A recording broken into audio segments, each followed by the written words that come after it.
आयोगाने मतदान यादीमध्ये हेराफेरी केलेली आहे।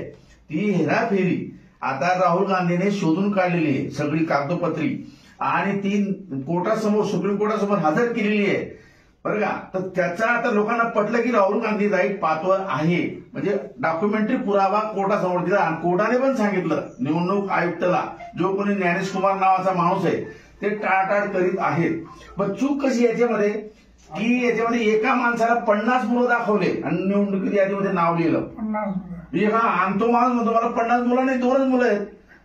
एका घरामध्ये त्यांनी 60 लोक दाखवले, एकच झोपडी एवढी, ते पण खोटं आहे। बाकी ठिकाणी घराचा पत्ता 0 म्हणजे काय, राहतो पृथ्वीवर आणि पत्ता अवकाशात, वरती आकाशात। अशा प्रकारे सगळी हेराफेरी झालेली आहे।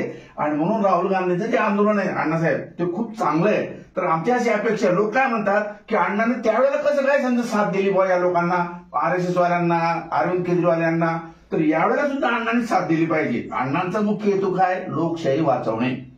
तर मग हा काँग्रेसवाला आहे का भाजपाला आहे का सेनेवाला आहे, हा आपण फरक करायचा नाही, बरोबर ना।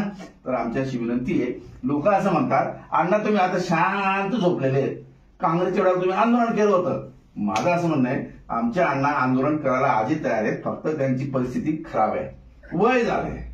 आणि अण्णांनी जर समजा त्यांच्या आयुष्यामध्ये 8 कायदे बनवले, मग देश